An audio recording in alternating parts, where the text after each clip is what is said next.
आज की वीडियो में मैं आपको बताऊंगी कि बेबी पैदा होने के फर्स्ट वीक में आप उसका केयर कैसे रख सकते हैं। इसके लिए हम जानेंगे 5 मोस्ट एसेंशियल एरियाज जहां पेरेंट्स का फोकस होना चाहिए। सबसे फर्स्ट है बेबी का स्लीप, फीड, पूप पैटर्न। सेकंड है ब्रेस्ट मिल्क को किक स्टार्ट करने के लिए गोल्डन आवर का इंपॉर्टेंस, जिसके बारे में मैं बहुत डिटेल में डिस्कस करूंगी। थर्ड है बेबी को किस तरीके से नहलाया जाए, क्लीन रखा जाए एंड अम्बिलिकल कॉर्ड का केयर कैसे रखना चाहिए। फोर्थ है मदर्स को खुद अपना ख्याल कैसे रखना चाहिए। फिफ्थ है किस तरह की एक्टिविटीज आप बेबी के साथ इस वीक में कर सकते हैं। अब आइए जानते हैं बेबी का स्लीप, फीड और पूप पैटर्न। जब मेरा बेबी मान पैदा हुआ था तो पहले दिन बहुत अच्छे से सोया था and I thought all my problems are solve. But second day मुझे मिला बहुत बड़ा झटका, क्योंकि वो आधे घंटे सो रहा है फिर बार बार उठ रहा है। अप्रॉक्सीमेटली 10 to 12 टाइम्स वो दिन में उठा। फिर जब मैंने इसके बारे में पढ़ा, I got to know there is a term for it, it's called second day syndrome. इसमें क्या होता है, baby suddenly second day realise कि they are out of the mother's womb, the entire environment has changed, they get distracted and highly stimulated. So this is very normal, moms, and this is going to happen for the period of 1 week or 2 weeks for you. अब इसमें क्या आपको ध्यान रखना है, जो first day babies अच्छे से सोते हैं, you also need to rest so as to recover very fast. तो जो भी फैमिली या फ्रेंड्स आपको विजिट करने वाले हैं, please request them to visit you in the latter half of the week. अब आइए जानते हैं बेबी इस वीक में किस तरीके से फीड करते हैं. इस वीक में बेबीज ऑन डिमांड बहुत बार फीड करना चाहते हैं, इसे कहते हैं क्लस्टर फीडिंग. ऐसा क्यों होता है? जब बेबी मदर्स के वूम में होते हैं, they are used to hearing mother's heart beat, her voice, her smell. So जब भी बेबी नींद से जगते हैं, they look for their mother and feeding suits them. तो हो सकता है आपको अभी मिल्क नहीं आ रहा है, but please to bring your baby close to you and उसको अपने ब्रेस्ट से लैच कराइए. This is going to suit the baby a lot. Now understanding how babies poop. जब भी बेबी फीड करेंगे, they are going to have one poop, और इस time पे पूप का कलर होता है dark black colour. This is called as meconium. ये क्यों होता है?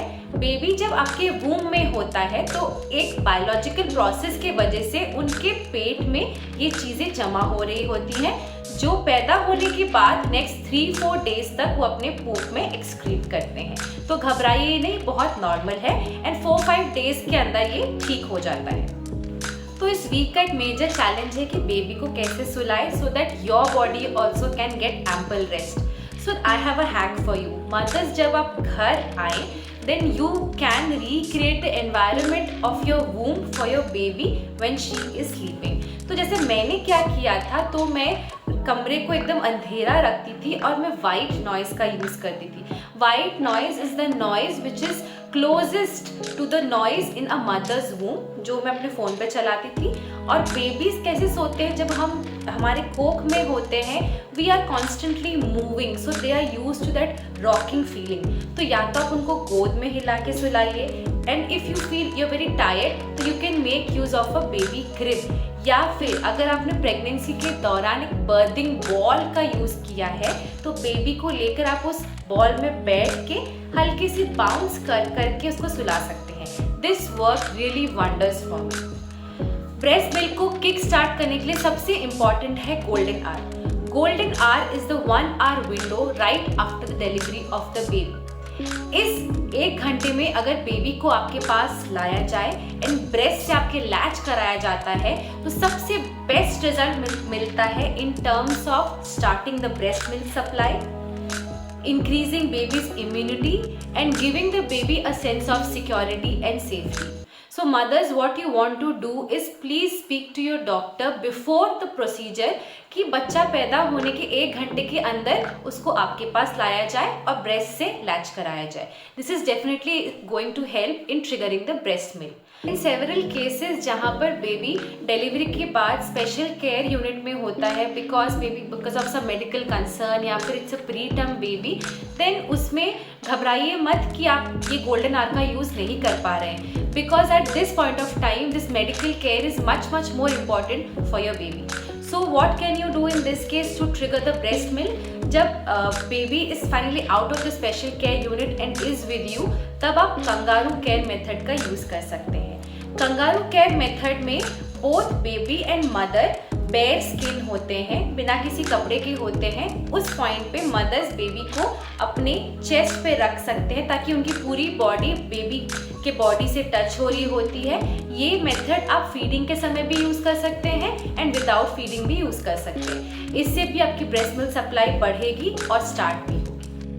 Breast milk also depends a lot on how much milk आपका बेबी डिमांड करता है। तो ये कैसे पता चलता है बेबी कितना मिल्क अच्छे से ले रहा है? वो है बेबी के लैच से।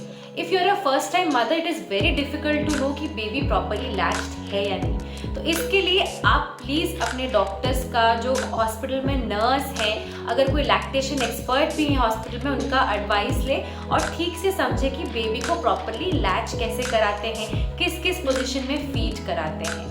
इनफैक्ट मेरे केस में डॉक्टर ने ये भी चेक किया था कि मान को कहीं कोई लिप टाई या टंग टाई तो नहीं है जिसकी वजह से वो सही से लैच नहीं कर पा रहा है।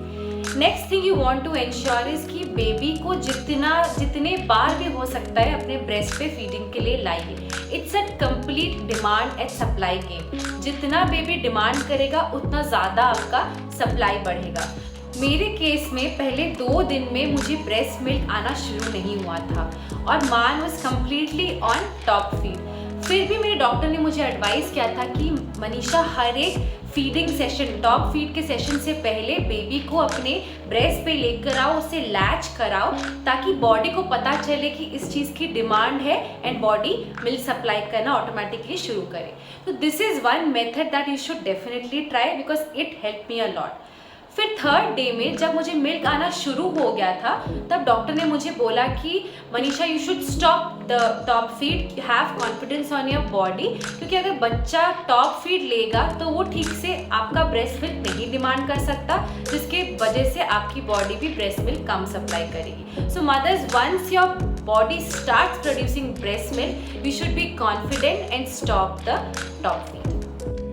The third essential focus area is baby को कैसे नहलाए, क्लीन रखें और अम्बिलिकल कॉर्ड का कैसे ख्याल रखें। तो इस टाइम पे आपको पता होगा कि बेबी की अम्बिलिकल कॉर्ड का एक स्मॉल सा पार्ट अभी भी उनके नाभि से जुड़ा हुआ है एंड डॉक्टर्स एडवाइस करते हैं कि इसे एकदम क्लीन एंड मॉइस्चर फ्री रखा जाए ताकि उसमें कोई पस ना डेवलप हो। इसीलिए it is advised that during this week आप बेबी को बिल्कुल भी नहलाए ना, बल्कि हल्के ल्यूक वार्म वाटर से उनके बॉडी को आप बस स्लाइटली डैप कर दें और जो नाभि की एरिया है उसको हल्के हाथ से उसको डैप करें एंड कोई भी एंटीसेप्टिक या अल्कोहल बिल्कुल ना अप्लाई करें। आप जब बेबी को डैप कर रहे होंगे तो आपको दिख सकते हैं कुछ ऐसी चीज़ें जैसे कि उनके स्किन में हो सकता है अभी भी एक हल्की सी वाइट वैक्सी सी लेयर कुछ है, या फिर कुछ हल्के से स्पॉट्स हैं आँख के ऊपर या गर्दन के पीछे, या फिर कुछ दाने हो सकते हैं जो उनके हाथ में या फिर उनके चेहरे के स्किन पे हो। ये जनरली मदर्स के बॉडी में जो हॉर्मोन्स होते हैं उसके वजह से ये दाने आते हैं। इसी वजह से एडवाइस किया जाता है कि पहले 1-2 हफ्ते तक बेबी को कोई भी ऑयल मसाज ना दिया जाए। Mothers, the 4th essential focus area is आपका care. Mother care is equally important as baby care at this point of time. इस पॉइंट ऑफ टाइम में बहुत सारी न्यूट्रिशियस खाना खा रहे होंगे जैसे कि गोंद के लड्डू, कहीं कहीं पर किसी ट्रेडिशन में और बहुत तरीके के खाने होंगे, उसको तो खाइए ज़रूर।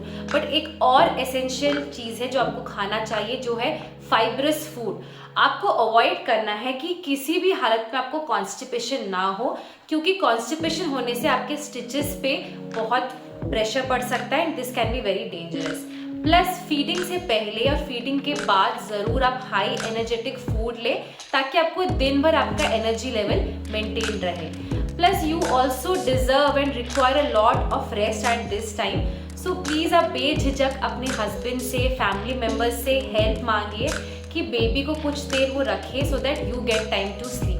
Now coming to another important part of your health, that is your mental health. Mental health is also very important. इस टाइम पे मदर्स की बॉडी में मेजर हार्मोनल चेंजेस आ रही होती हैं, जिसके वजह से वैरायटी ऑफ इमोशंस वो एक्सपीरियंस करती हैं। It is going to be a roller coaster ride for you this 2 weeks, believe मी।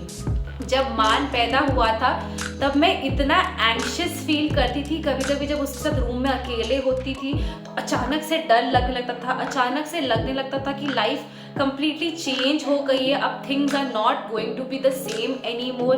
कभी कभी बहुत घबराहट होती थी, एंग्शियस फील होता था, एंड बहुत बार मैं बिना किसी मतलब का रोती भी थी।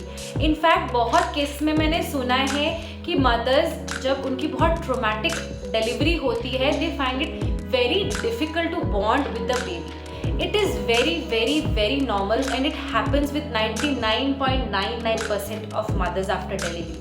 Don't worry mothers, this is very normal and it is going to improve in the next 2 weeks. The last focus area is what kind of activities you can do with your baby that can help you bond with the baby. So जैसे कि मैंने बताया, बहुत mothers बहुत घबरा जाती हैं इस मोमेंट में। There are some activities which can help you remind that you know this baby for the last 9 months and you are capable of handling her. So आप क्या कर सकते हैं, बेबी के एकदम आँखों के नज़दीक जाके अप्रॉक्सीमेटली 30 सेंटीमीटर डिस्टेंस में उनसे बात कीजिए, देखिए उनका रिस्पॉन्स क्या होता है। उनके लिए वो सारे गाने गाइए या फिर बातें कीजिए जो आप करते थे when they were in your womb. In fact अगर आप बेबी के लिप के ऊपर यहाँ टच करेंगे, they have a reflex which is called sucking reflex, तो वो automatically they will try to suck your finger and it is very funny to observe. तो ये सब एक्टिविटी जब आप करेंगे तो मस्ती भरा टाइम मिलता है बेबी के साथ and you can reconnect with your baby. तो ये थे 5 मोस्ट एसेंशियल एरियाज जहाँ पर आपका ध्यान होना चाहिए। आई नो दिस 1 week इज crazy challenging, but mothers don't forget, you are super amazing, very strong and you are going to get through this week all right. Hi, I am Manisha, I am mother to a 1-year-old gorgeous baby. मैं आपके लिए लेके आई हूँ एक नया series where I will be covering week by week baby development and baby care, so that together we can learn